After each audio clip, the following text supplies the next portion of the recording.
I apologized for the appearance of my daughter-in-law, which my mother-in-law found displeasing. During my father-in-law's 60th birthday celebration, she reprimanded me in front of our relatives, lamenting not just her lack of attractiveness, but also her perceived incompetence. It was truly humiliating. I found myself wondering where my usually supportive husband was during this ordeal. Was he occupied with our daughter? His absence was conspicuous. Upon my arrival at my in-laws' home, feeling ready to enjoy the festivities, my mother-in-law suddenly complained of chronic back pain, rendering her unable to participate. Consequently, she entrusted all party preparations to me. As the event progressed, she continued to denigrate me in front of our gathered relatives, casting a shadow over what should have been a joyous occasion. It felt as though the lively atmosphere had turned somber, resembling more of a funeral than a celebration. Then, breaking the uncomfortable silence, my father-in-law stood up. "Is that all you have to say?" Little did anyone know, this seemingly innocuous question would set off a chain of events beyond imagination. My name is Sarah, and I'm 35 years old. 6 years ago, I tied the knot with Michael, my husband, who happened to be 3 years my junior. Together, we have a delightful 5-year-old daughter. However, despite the joy of our family, there was always a shadow lurking in the form of my mother-in-law's disapproval. She harbored resentment towards me for being older than her son. Every holiday visit, be it New Year's, Memorial Day, or any national celebration, was tainted by her cutting remarks aimed at me, often in the absence of my husband. "I wish I had a younger, livelier, and more attractive daughter-in-law, not someone adorned with age spots like you," she would say with a sharp tongue. "Do I really look that old?" "Yes, very much so. Haven't you noticed your own reflection in the mirror every day?" Receiving criticism about one's appearance can be deeply hurtful, especially for women. Despite this, I tried to brush it off, considering our limited interactions occurring only a few times a year. However, instead of diffusing the situation, my nonchalant response seemed to further provoke her. "You're remarkably thick-skinned for a woman of your age. It's irritating how you remain unaffected by my words. You lack even a trace of humility," she continued, her words growing harsher with each exchange. "Yeah," was all I could muster in response. How should I confront my mother-in-law, whose words always leave me speechless? In front of my husband, she wears a facade of kindness, concealing her true nature. It's as if he's oblivious to her mistreatment of me. Yet, if I were to express my frustrations, I fear I'd bear the blame. So, I've endured in silence. Visiting their home with her presence feels like carrying a heavy burden. Despite this, it was a significant occasion, my gentle father-in-law's 60th birthday celebration. With numerous relatives gathering for the grand event, I chose to attend. Though my father-in-law is reserved, his subtle acts of kindness envelop me when my mother-in-law's hurtful words weigh me down. He gently approaches, offering solace with his words. "Sarah, if you're struggling, please don't hesitate to confide in me. I'd like to offer my support if that's all right with you." I couldn't help but wonder if my father-in-law was aware of the harassment I endured from my mother-in-law. Perhaps he chose to refrain from openly supporting me to shield me from further mistreatment behind the scenes. To honor our compassionate father-in-law, our family embarked on a 3-hour journey early in the morning to reach our in-laws' home. Feeling a bit under the weather with a low-grade fever and lingering fatigue, I entrusted the driving to my husband, Michael. Upon arrival, my mother-in-law emerged from the front door with an air of cheerfulness. Well, look who's here. It's been a while, Michael. You should visit more often. Oh dear, you look exhausted." "I've been driving non-stop, so it's understandable," Michael replied wearily. "You've clearly put in a lot of effort. I'll prepare the bed right away. Why don't you go rest in the back room?" "That sounds like a plan, Sarah. You should rest too. You've been tending to our child in the car. You must be exhausted. Plus, you don't seem well." "Oh, Michael, you didn't know. I spoke with Sarah yesterday, and we arranged to go shopping for the 60th birthday celebration." "Sarah, you go rest. Once you've placed the luggage at the entrance, we'll head out." Of course, I couldn't recall any such arrangement, nor did I recall discussing any shopping plans. After looking after our energetic 5-year-old daughter, I felt drained. Since I wasn't feeling well, I welcomed the chance to rest. Since Sarah isn't feeling well, let her rest. You can handle the shopping, but this is your father's special occasion. I want to pick out the finest ingredients with Sarah. Sarah, you'll stick to our plan, won't you? She had a knack for presenting excuses that left me no room for refusal. After dropping off the luggage, she grabbed my arm forcefully and directed me back into the car we had just exited. With an intense glare, she snapped, "You don't need rest right now." But almost instantly, her demeanor softened into a broad smile as she exclaimed, "Thank you for driving, Miss. I really appreciate it." Knowing my mother-in-law's temperament, opposing her at that moment would likely ruin the entire day. With reluctance, I found myself settling into the driver's seat. "I'm feeling all right, Michael.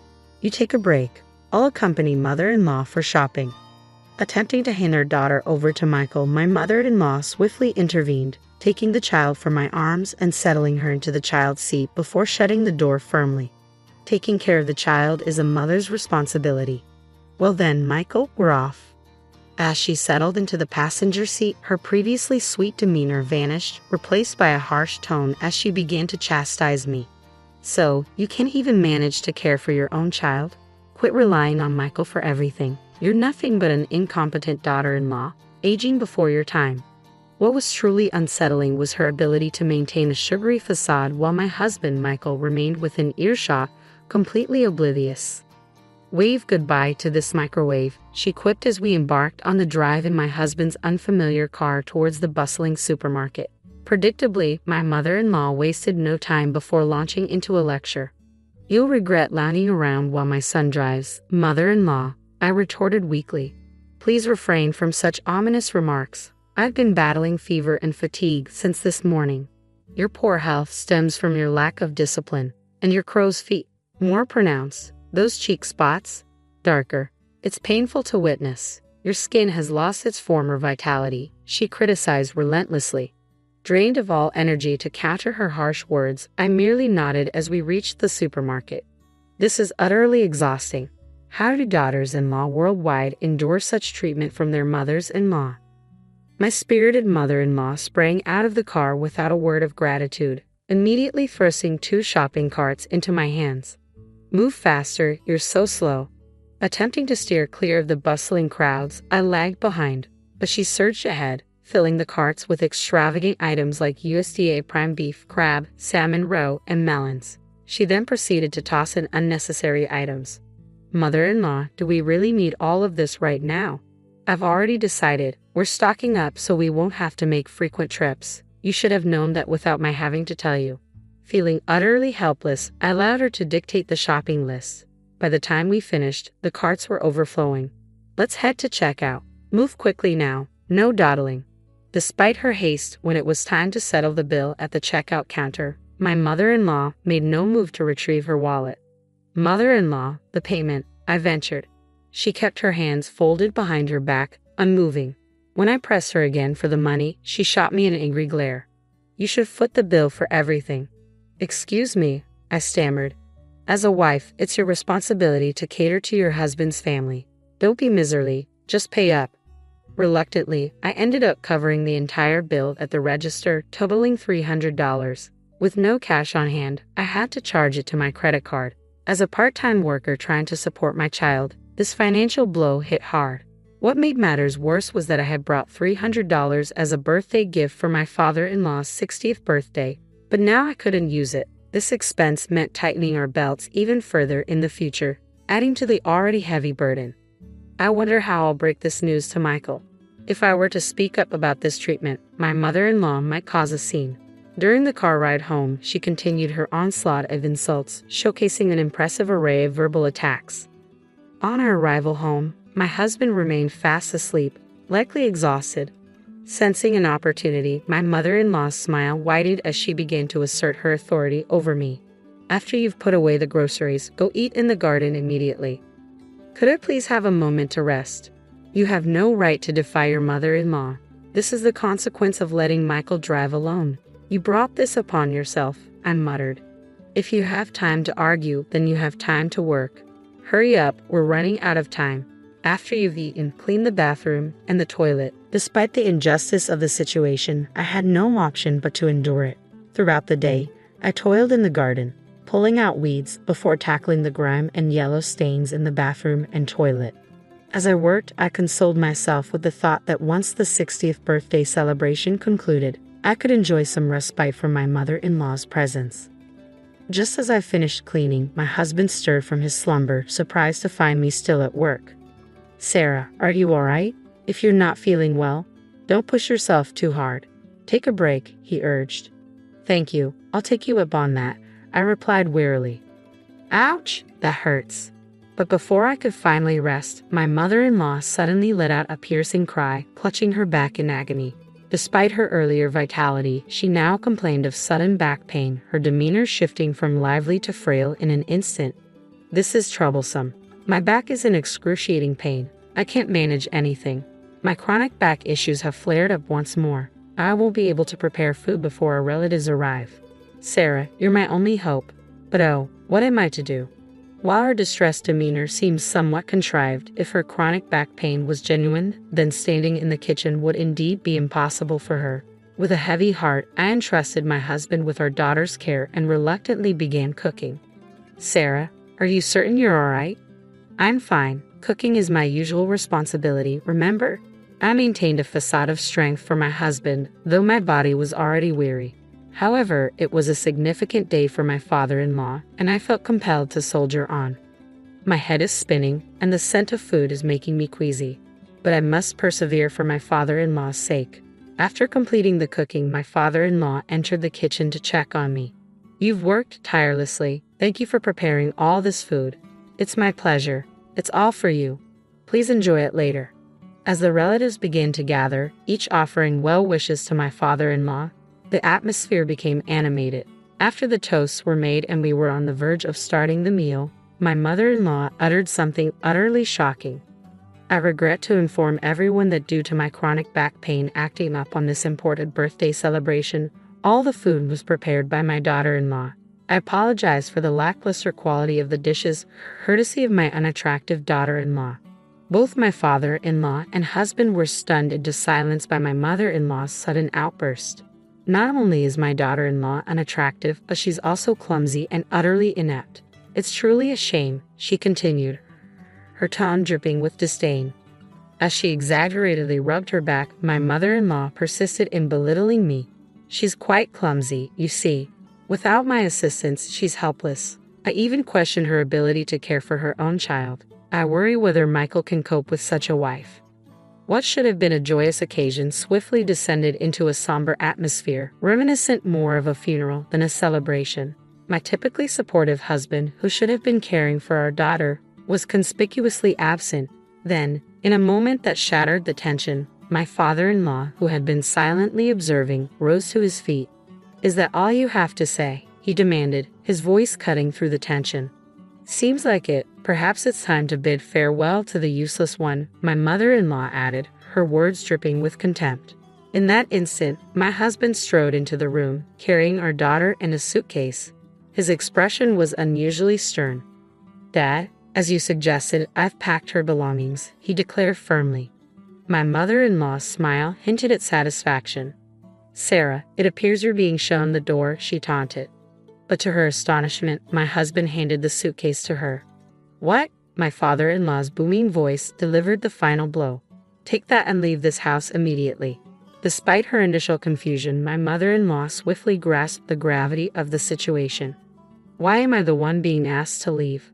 It's Sarah who's incompetent. The bathroom is always covered in mold, the toilet left filthy, and you dare to label Sarah as useless when you hardly lift a finger to cook. And let's not forget how terribly you've treated her. I've had my fill. It's a mother-in-law's responsibility to guide her daughter-in-law. I was merely pointing out her flaws." "Guidance. Please. Do you think we're living in?" my father-in-law began, but the raised eyebrows of an enraged father-in-law left no room for support. Realizing she wouldn't garner any sympathy from him, my mother-in-law resorted to her usual theatrics, turning to my husband and bursting into tears. "Michael, don't get the wrong idea. Someday, we might have to take care of your father, right? So, I was trying to teach Sarah how to be a good wife, as difficult as that may have been. Taking care of him, that's a joke. I won't be fooled by you anymore. You've been mistreating Sarah all along, even today." Despite feeling unwell, she still came to celebrate Dad's 60th birthday. "Sarah volunteered to join the celebration, didn't she? Don't deny it. And you made her foot the bill for the groceries, didn't you?" I found a receipt from today in her bag when she was trying to get candies for our daughter. It clearly shows Sarah paid with her credit card. I just asked her to pay because I didn't have any cash on me. I was planning to reimburse her later, honestly. Really? If I hadn't noticed, you would have stayed silent about it. I've ignored the typical mother-in-law and daughter-in-law conflicts, but you've crossed a line. I'm tired of living with such a spiteful old woman.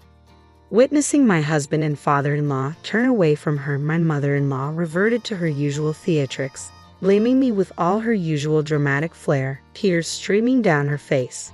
No, I haven't vocalized it, but it's undeniable that you've been mistreating me, isn't it? For the sake of my father-in-law and my husband, who had shown me unwavering support, I summoned the courage to speak the truth for the first time. I refused to let my mother-in-law continue to dictate the narrative. That's correct. We were informed by Mia. We're aware of the derogatory remarks you made about Sarah at the supermarket and in the car afterward. You forced Sarah to handle all the weeding and cleaning in the house. Yeah, Grandma was mean to Mommy. She made her clean lots of things. You can't just dismiss a child's words. Maya doesn't lie. Let's review the dash cam footage. That should clarify everything. Excellent suggestion, Sarah. I'll do that right away. Ignoring his mother's protests, Michael strode out to the parked car, starting the engine and pulling up the dash cam footage. The latest model, equipped to record both the road and the car's interior, provided crystal clear visuals, including facial expressions. It's all there. She said those things, I murmured. I'm appalled, echoed everyone as they watched the footage unfold. This is utterly unacceptable. Unbelievable. Meanwhile, my mother-in-law, who had remained inside the house, adamantly denying any wrongdoing, began to panic as tension thickened, rushing barefoot toward the car. Stop this immediately. Don't watch. But no amount of shouting could halt the revelation.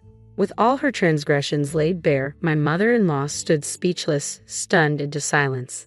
That's when my father-in-law casually handed her a single piece of paper. I've filled out my portion. You just need to complete yours and submit it. What? Is this a divorce form? I had to prepare it just in case. I never imagined I'd have to use it. Never darken my doorstep again. Wait, I promise to change. Promises won't suffice, Sarah.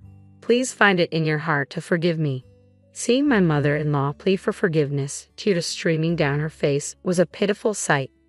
But I suspected it might be yet another performance. With resolve, I gently pushed her away. You've revealed your mistreatment of your daughter-in-law. I can never forgive you. It's best you leave before the neighbors become involved. Oh no, this is dreadful. The commotion caught the attention of neighbors who observed from a distance. Perhaps unwilling to create a scene, she swiftly accepted the divorce papers and her suitcase, miraculously recovered from her supposed back pain, and dashed out of the garden. With the villains swiftly dealt with, our once tense home was now heavy with remorse. I apologize for all this disruption during your 60th birthday celebration, Dad, I said sincerely, bracing for his response. Sarah, you bear no blame. I'm the one who should apologize for all the trouble we've caused. Let's put this behind us and start anew, he replied. A smile graced my father-in-law's face. The relatives, too, looked on with sympathetic expressions. Later, they commended the dishes I had prepared and enjoyed them with gusto. In that moment, all weariness seemed to evaporate into thin air. Thus, we commemorated my father-in-law's 60th birthday in grand style.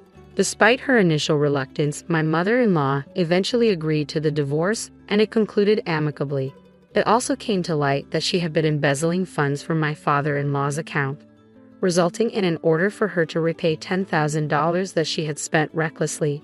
Struggling to secure employment due to her lack of experience, she now works as a nighttime janitor in an office building. With little money remaining, she resides in a dilapidated apartment that has seen better days. Meanwhile, I discovered that I was pregnant with my second child. The discomfort I had experienced earlier was attributed to my pregnancy. 5 months have elapsed since then, and my husband Michael has been incredibly supportive. Our ultrasound revealed that we are expecting a baby boy. Both Michael and my father-in-law eagerly anticipate his arrival, already preparing for his welcome. My father-in-law even sent over a selection of blue baby clothes. Our darling daughter is thrilled at the prospect of having a younger brother and diligently practices caring for a baby with her dolls each day. Witnessing her enthusiasm fills me with boundless joy. For years, Julia had devoted herself to caring for her disabled husband, all while carrying their unborn child. But suspicions gnawed at her, leading her to place a discreet camera in their home. What she uncovered shattered her world. Meanwhile, in the office, oblivious to the passing time, Julia was engrossed in her work. Sketches littered her desk as she diligently crafted designs, her mind consumed by the project. It was only when her boss, Mark, appeared with concern etched on his face that she snapped back to reality.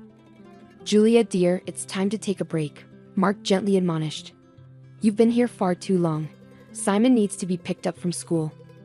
With a jolt, Julia realized the lateness of the hour. "Nearly 7 already? I must hurry," she exclaimed, hastily gathering her belongings. "And we must discuss the new children's book cover design later. Traditional meets contemporary, remember?" As Julia rushed to the bus stop, Mark marveled at her dedication and multitasking prowess. He admired her not just as a colleague but as a person, captivated by her resilience amidst life's challenges. Yet, as he gazed into her somber eyes, Julia's focus remained steadfastly on her family, leaving Mark to ponder in solitude. Rushing into the Karate Academy, Julia found Simon anxiously waiting in the changing room. He sighed with relief upon seeing her, expressing his worry. "Mom, I thought you forgot about me. Everyone else's parents have already picked them up." Embracing him tightly, Julia apologized. "I'm so sorry, sweetheart. Work held me up. Let's head home now. How was school? Did you get a lot of homework?" As they made their way home, Simon shared proudly that he had finished his homework while waiting. Julia praised his responsibility. "You're truly remarkable, my dear. Always so dependable and excelling in school. I'm incredibly lucky to have you." Yet, both of them felt the absence of Julia's late husband, Simon's father, whose passing left a void in their lives. Upon their return, they found Octavio, Julia's current husband, reclined on the couch, visibly irritated, flipping through TV channels. He grumbled, "Took you long enough. I've been starving since lunch. Nobody cares about me. I'm just a burden." Worried, Julia inquired about Octavio's well-being. "Why are you speaking like this? Is your leg bothering you? I'll whip up dinner quickly and prepare a compress for you, I promise." Octavio's demeanor softened as he waited for his meal, while Simon, frustrated by Octavio's lack of consideration for his mother, headed to the kitchen to assist Julia, peeling potatoes and slicing tomatoes. Julia praised her son, grateful for his help. Since Octavio's illness, Julia's life had become an ongoing struggle. Balancing the care of her son, the demands of her job, and the needs of her sick husband left her with no time for herself, perpetually drained and exhausted. In the workplace, Julia commanded deep respect and admiration from her colleagues. Her dedication was unwavering, infused with compassion and boundless enthusiasm. But the roots of her story stretch back much further. Julia, the youngest in her family, faced profound loss early in life. Her parents, aged and frail, departed, leaving her feeling adrift in her spacious apartment bedroom. Yearning for moments shared with her mother, longing for words of encouragement and paternal affection, Julia found herself navigating a world now devoid of their presence. Amidst this tumultuous period, Julia encountered Tony, her first husband. A soldier by profession, Tony's deployments often kept him far from home, punctuated only by brief reprieves. Their love blossomed swiftly, culminating in marriage. Julia stood faithfully by his side, enduring the agonizing stretches of his absence. With the birth of their son Simon, Tony vowed to retire from his perilous occupation. Tragically, that pledge remained unfulfilled. Tony never returned, leaving Julia a widow at the tender age of 25. Though the mornings were fraught with sorrow, Julia found solace in the unwavering love of her son and the refuge of her work. Years later, Julia's path intersected with Octavio, a man of striking contrast to Tony. Secure and charismatic, he courted her with poetic gestures and bouquets of flowers. Unwittingly, Julia found herself falling deeply in love. Octavio proved adept with Simon, and their bond led to marriage, buoyed by Octavio's steadfast insistence. As a builder, Octavio's work often necessitated travel, providing financial stability to their home. However, murmurs of skepticism swirled among Julia's colleagues at the workshop. Rose, a trusted confidant, voiced concerns, questioning the nature of Octavio's frequent absences and the secrecy surrounding his past. Julia, bristling at the insinuations, defended her husband's honor, urging her colleagues to desist from unfounded speculation. "Please stop," she implored. "Octavio has his reasons for guarding his past. It's not for us to pry.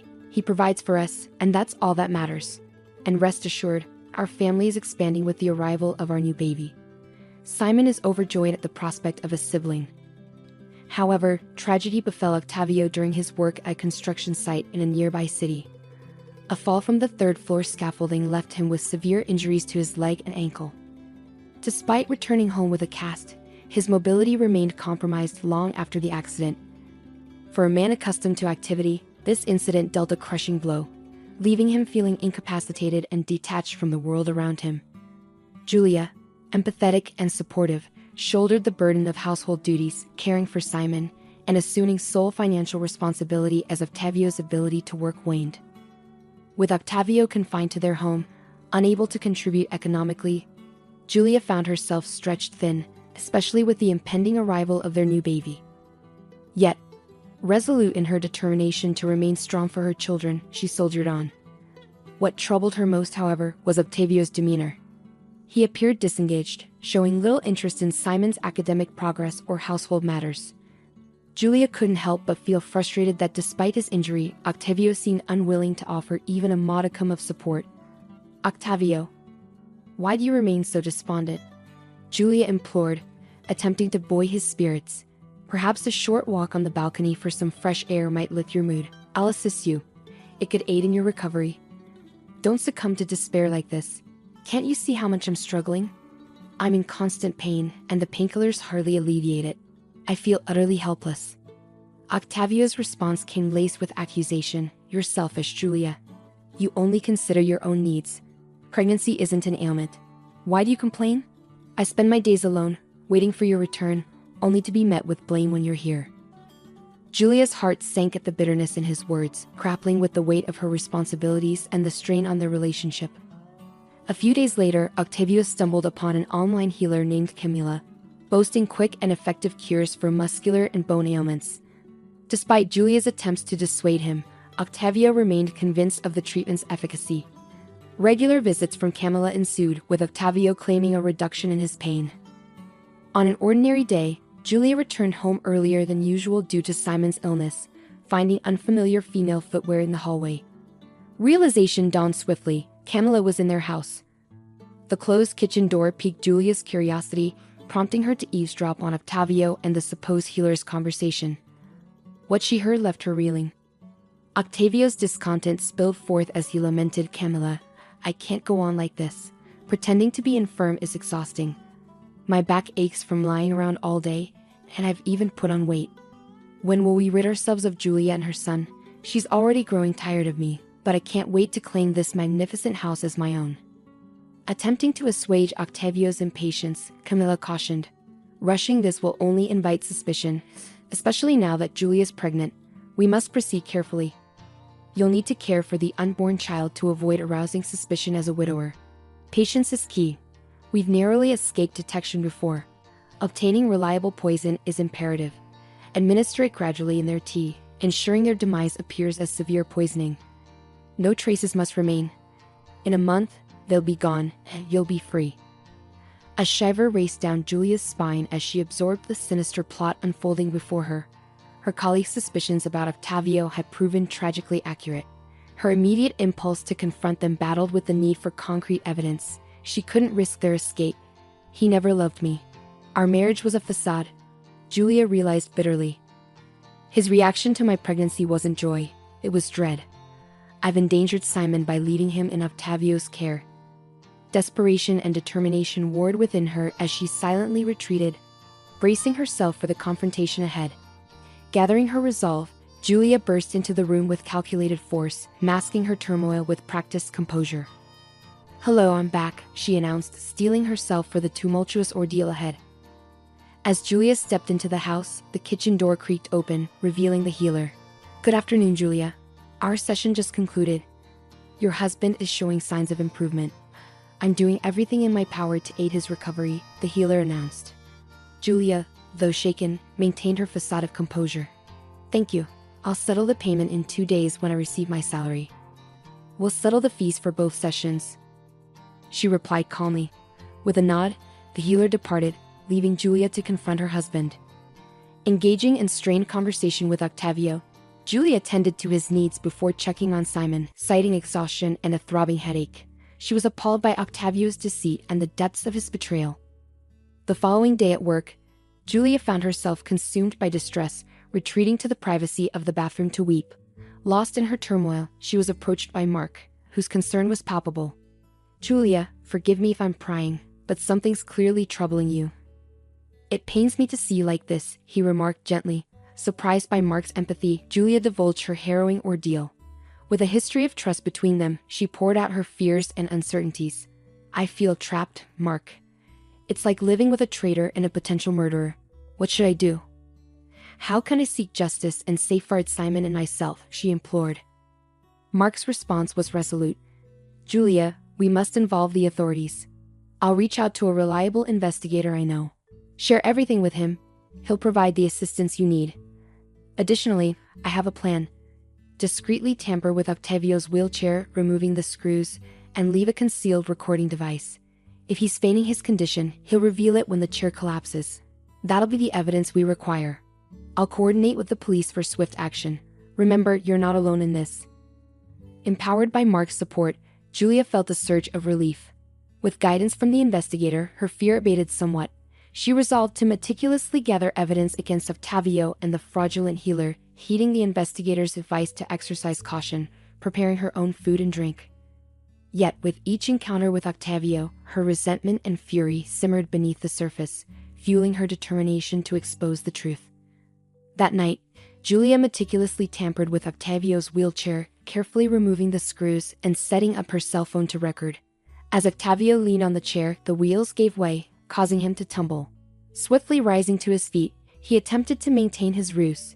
Simon, drawn by the commotion, dashed into the room, jubilantly exclaiming, "Uncle Octavio, you're not sick anymore.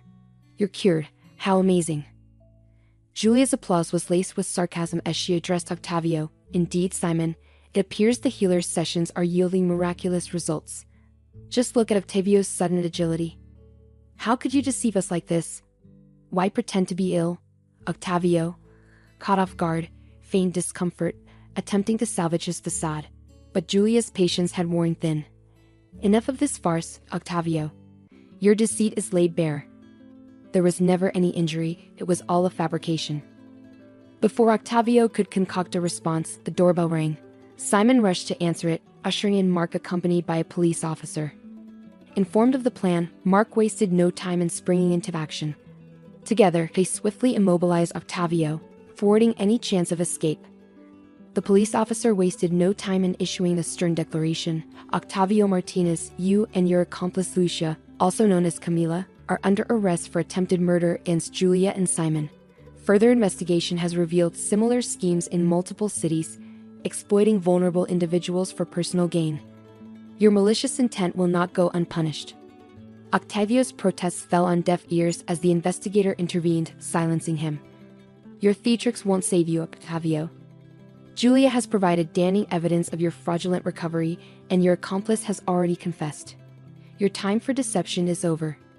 Julia, still reeling from the shock, watched as Octavio was escorted away, her heart heavy with the weight of betrayal. As the chaos subsided, Simon approached Mark, displaying a maturity beyond his years, a silent testament to the resilience of youth. "Thank you for helping Mom. Uncle Octavio is bad. I don't like him. He doesn't love Mom or me." "He's not coming back," Simon stated solemnly. Mark replied with equal gravity, "No, Simon, he's not coming back. And I'll be around if you'll have me because your mother needs support now." Simon's innocent smile brightened the room. "Sure, come visit us more often. You're like a movie hero unmasking Uncle Octavio," he quipped.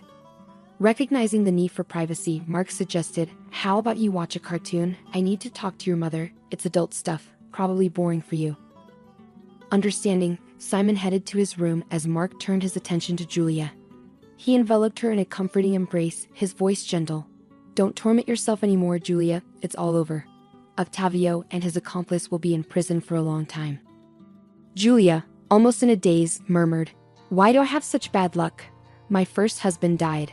The second was a criminal, and now I'm pregnant with his child." Why can't I find a decent man? Is it me? Mark's response was steady and reassuring. Don't you see who's been by your side all these years? You're searching for happiness in distant places without realizing what you already have. I've always loved you unconditionally, Julia. I would never betray you. Look around. I don't want to pressure you, but know that I'm here. Touched by his sincerity, Julia finally allowed herself to trust. She embraced him gratefully. Thank you for being here, Mark, for everything. I don't know if I can reciprocate your feelings, but I'm willing to get to know you better. And who knows what the future holds. Mark's response was filled with understanding. Don't worry, I have great admiration for you, and above all, I want to be your friend, someone you can trust. If it doesn't work out romantically, that's okay. But at least let me be there for you. I don't want you to leave my side, Mark. I just need time to process all this. But I definitely want us to get to know each other better, Julia confessed. From that moment on, Julia's life began to take a turn for the better. Despite the challenges of pregnancy and lingering doubts, Mark remained a constant source of support. Their bond deepened, and eventually Julia realized that Mark was the loving and reliable partner she had been searching for. She divorced Octavio and married Mark, finding happiness in the warmth of his love. She had always harbored dreams of a loving family, even though she initially dismissed Mark as merely a man of charming words. However, time proved him to be a steadfast and affectionate partner, both to her and to Simon. Their workshop thrived, and Mark's business ventures occasionally took him away on trips to negotiate clothing sales in other cities. Julia still had a month left until her expected due date, but fate took an unexpected turn one night when her water broke prematurely, triggering early contractions. In a panic, she called for an ambulance, slipping into unconsciousness, barely managing to request her neighbor's assistance in caring for Simon. Rushed to the hospital, Julia's labor unfolded into a nightmarish ordeal, a relentless struggle between consciousness and oblivion. Among the massed medical personnel attending to her, Julia failed to recognize one nurse, Lucia, Octavio's accomplice, who had seized an opportunity for revenge against Julia for thwarting her plans with Octavio. Upon regaining consciousness, Julia's heart sank as she realized the absence of her newborn. Frantically, she demanded answers, her voice a desperate cry echoing through the sterile hospital room. Where is my son? I need to see my baby. What happened? Approaching her with a heavy heart, a doctor gently broke the devastating news. I'm deeply sorry, Julia, but your son didn't survive. The umbilical cord was wrapped around his neck, and despite our best efforts, we couldn't save him. You're young. There will be other opportunities for you to have children. Overwhelmed by grief, Julia buried her face in her hands, her sobs echoing off the stark hospital walls. The doctors intervened, administering sedatives to ease her anguish, yet the pain of losing her child pierced her soul, leaving her shattered and bereft.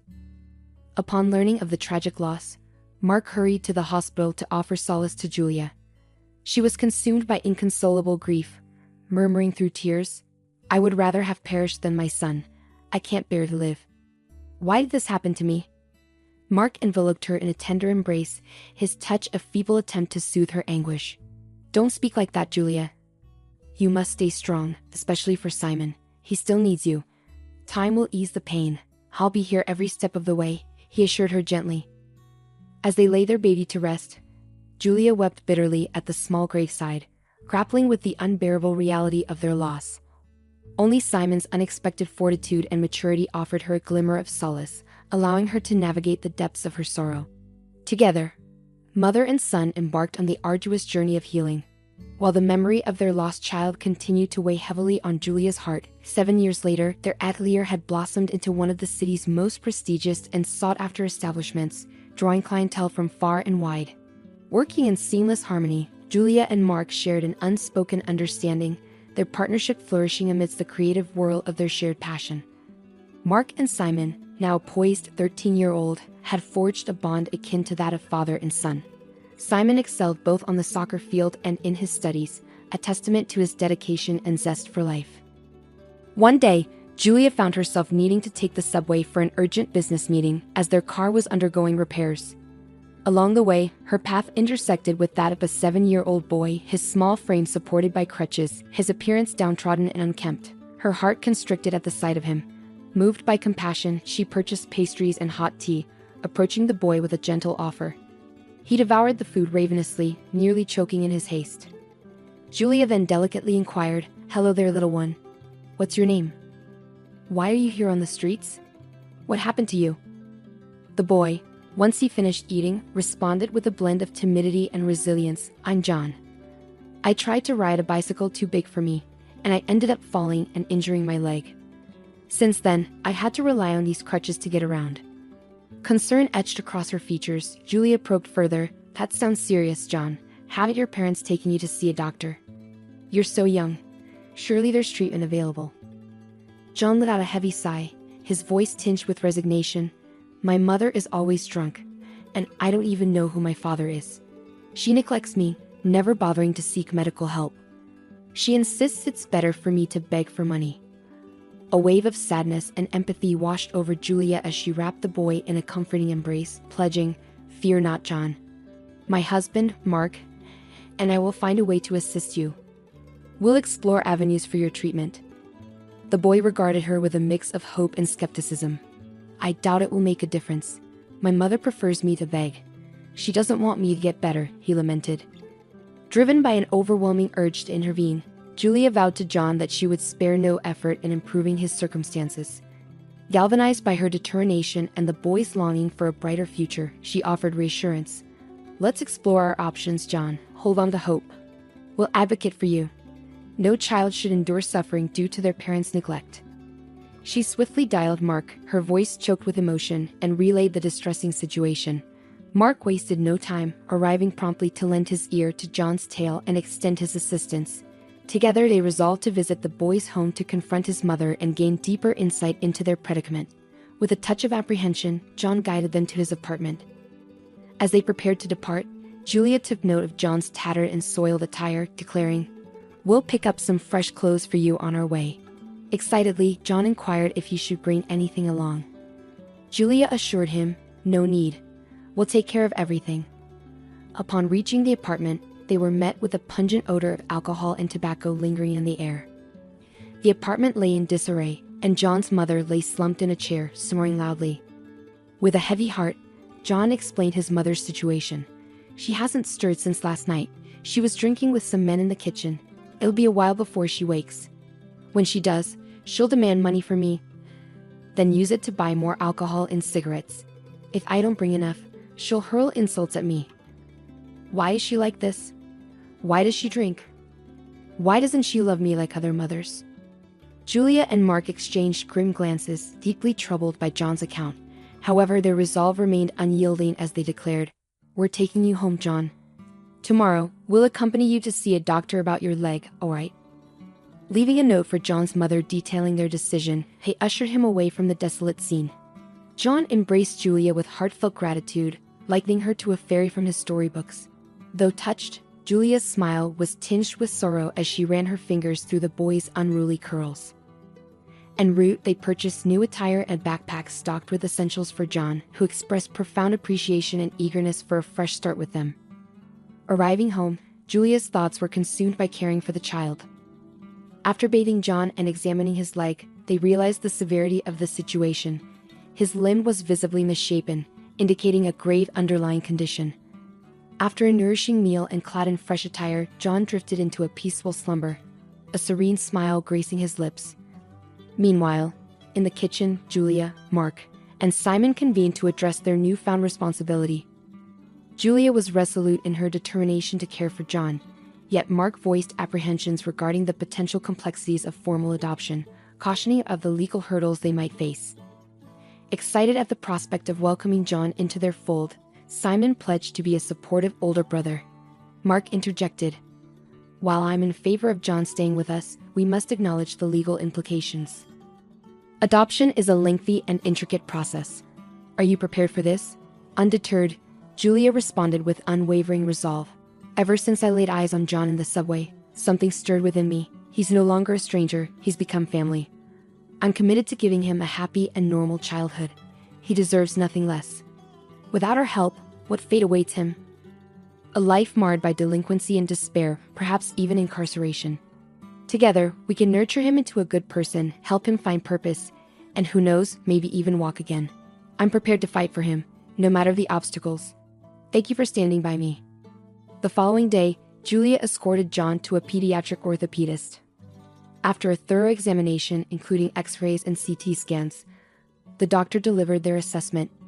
The condition of his leg is grave. We'll need to proceed with intricate surgery on the knee and ankle, followed by an extensive rehabilitation period. He'll require specialized footwear. With luck, within approximately 6 months, his leg should regain functionality. Are you in agreement with the proposed procedure? With unwavering resolve, John eagerly exclaimed, I'm ready to undergo it all if it means I can walk, run, and ride a bike again, Aunt Julia. I wholeheartedly accept the surgery. I promise to muster strength and refrain from complaining, no matter the hardships. When I fell off the bike it hurt, but I endured. I want my legs to be healthy again, John expressed, his voice filled with determination. Julia embraced the child, offering reassurance. We'll take care of everything, John. My husband and I will cover the surgery costs. But now, we need to convince your mother to authorize it. Confronting John's mother, Jennifer, proved challenging. They found her inebriated and had to rouse her with cold water. Explaining their intentions amidst her intoxicated state was no easy feat.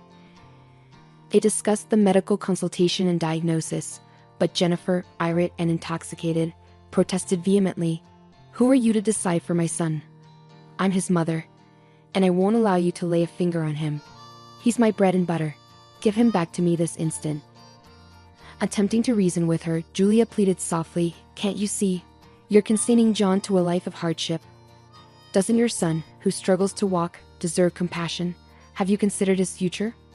Please let the surgeon intervene. He deserves a chance at a healthy life. Can't you feel anything as a mother? We'll handle all the expenses. We just need your consent. Unmoved, Jennifer retorted, Don't meddle in my affairs. You didn't give birth to him. I said no. If you don't return my son, I'll call the police and accuse you of kidnapping. Fed up, Mark slammed his hand on the table, his frustration evident. Go ahead, call the police. We'll show them the conditions you're subjecting your son to. John will be placed in a shelter and you'll forfeit your parental rights. Sign the consent now. Consider this a wake-up call. Your priority seems to be alcohol.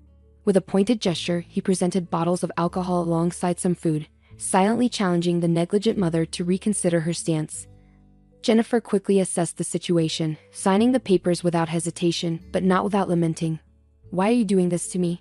I love my son. We're just going through hard times. I can't find a job. So I drink sometimes to numb the problems. Mark, silently reflecting, thought to himself, children shouldn't have to endure the consequences of their parents' vices. It's unfair.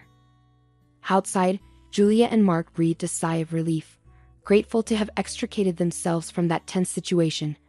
Almost simultaneously, they voiced their concern. We can't allow John to return to such a toxic environment. It's no place for a child. How he managed to survive there for so long is beyond me.